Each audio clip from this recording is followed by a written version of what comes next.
Hello, जय हिंद। क्या आप आईटीआई पास हो?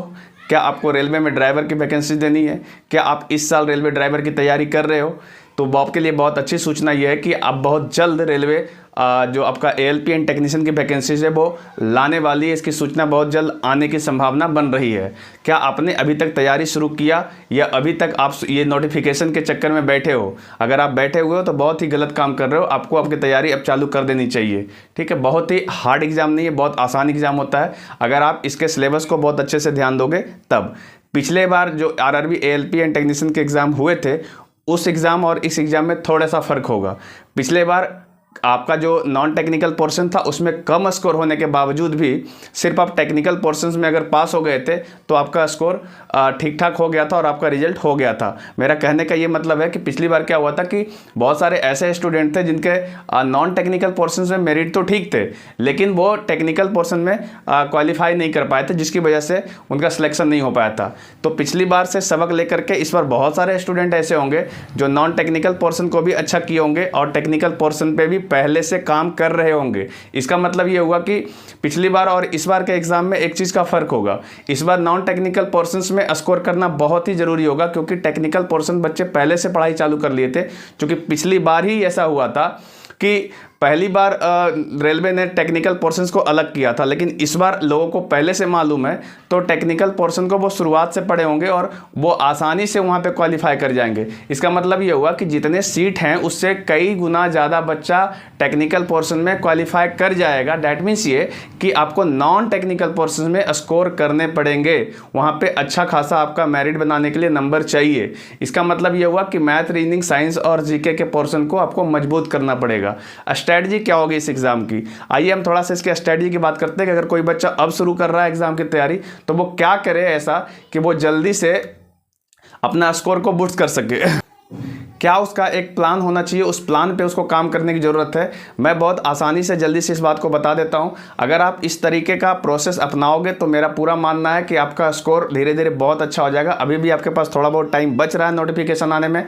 अगर आप आज से शुरू कर दोगे तो नोटिफिकेशन आते आते आपके बहुत सारे पोर्शंस रिवाइज हो जाएंगे। सबसे पहली बात, आप मार्केट में बहुत सारी जो किताबें आती है उस किताब के चक्कर में एकदम मत पढ़ो, उससे कोई खास फायदा आपको मिलने वाला नहीं है। सबसे पहले आपको क्या करना है कि नॉन टेक्निकल पोर्शंस को मजबूत करने के लिए जो पिछली बार आरआरबी एएलपी एंड टेक्नीशियंस के प्रीवियस एग्जाम हुए थे उसके क्वेश्चंस बैंक को लेने हैं। मतलब जो पिछला साल हुआ था उसका हूबहू वही क्वेश्चंस लेना है। मार्केट में बहुत सारे प्रीवियस ईयर क्वेश्चंस के नाम पे बहुत अलग अलग चीज़ें बेच रहे होते हैं, तो इसको सावधानी से समझते हुए इस क्वेश्चंस को लेना है। ठीक है, जो भी बुक अवेलेबल होगा मार्केट में उसको आप लेकर के आइए। उसके बाद आपको क्या करना है कि आपको एक दिन आपको क्या करना है कि कोई एक समय निर्धारित कर लीजिए, उस समय पे आपको बैठना है। सबसे पहले वो टाइम को फिक्स कर लीजिए कि आपको कितना से कितना बजे तक बैठना है। ठीक है, जिस समय आपने ये सेट को मारने के लिए बैठे हो उस समय आपके मोबाइल बिल्कुल स्विच ऑफ होनी चाहिए। उस समय किसी भी प्रकार का कोई डिस्टर्बेंस होना ही नहीं चाहिए। ठीक है, समय को निर्धारित कर लीजिए, अलार्म लगा लीजिए और आप ठीक उसी समय सीमा में आप उसी सवाल को बनाइए जो सवाल आप एकदम 100% एक्यूरेट बना सकते हैं। कोई भी तुक्का मारने की जरूरत नहीं है, कोई भी आप इस तरीके से मत रंगिए कि बस देख लेते हैं स्कोर के लिए।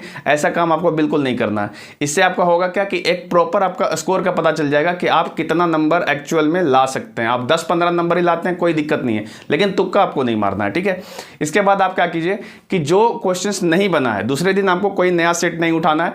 आपको उस दिन क्या करना है कि जो क्वेश्चंस आप नहीं बनाए या फिर जो क्वेश्चंस आपने गलत बनाए उस क्वेश्चंस को आप मार्क करने की कोशिश करिए और पता लगाइए कि वो कौन से चैप्टर का क्वेश्चन है। ठीक है, अगर आप ये काम कर लेते हैं उस दिन पूरा कि कौन से चैप्टर से ये क्वेश्चन आया था तो दूसरे दिन आपको सेट नहीं मारना है। दूसरे दिन आपको उस चैप्टर को रिवाइज करना है कि जिस चैप्टर में आपने गलतियां करी है और जिस चैप्टर में आपका सवाल छूटा है उसका सारा क्वेश्चन, उसका सारा जो सिलेबस था उस सिलेबस के अकॉर्डिंग पूरे चैप्टर को आप रिवाइज कर लीजिए। अच्छे से रिवाइज कर लेना उस पूरे चैप्टर को। जीके वाले पोर्शन में जितने भी जीके पूछे गए उन सारे जीके को आपको उसी दिन याद कर लेना है। करंट अफेयर के अगर क्वेश्चंस होंगे तो करंट अफेयर को अपडेट करना है, क्योंकि पिछले बार का करंट अफेयर इस बार के करंट अफेयर में थोड़ा बहुत फर्क होगा। तो उस करंट अफेयर को पहले सही कीजिए और उसको सही करने के बाद उसको आप रट जाइए। ये काम आपको करीब करीब 10 से 15 सेट मारते हुए करना है। ठीक है, अगर आप रेगुलर 10 से 15 सेट आप इस तरीके से मारते हैं उसके बाद आप अपने स्कोर को खुद महसूस करेंगे कि आपका स्कोर धीरे धीरे बढ़ना शुरू हो गया है। अगर आप इस तरीके से जितने भी पिछले साल क्वेश्चंस आए थे, जितने भी सिटिंग में क्वेश्चन हुए थे, जितने भी शिफ्ट में क्वेश्चन हुए थे वो सारे शिफ्ट के क्वेश्चन को अगर आप मार करके और इस बार एग्जाम में आप बैठेंगे तो आपका ऑटोमेटिक स्कोर अच्छा होगा। आप 15 सेट मार करके आप चेक कर लीजिए, उसके बाद आप हमारे व्हाट्सअप नंबर जो दिया हुआ है उस पर आप मैसेज कर सकते हैं, आप उस पर बात कर सकते हैं। आपको कुछ भी ऐसा प्रॉब्लम होता है तो RRB ALP एग्जाम से रिलेटेड जितनी भी समस्याएं अगर आप व्हाट्सएप पे पूछते हैं तो हम इसका जवाब जो भी होगा आपको बिल्कुल देने की कोशिश करेंगे।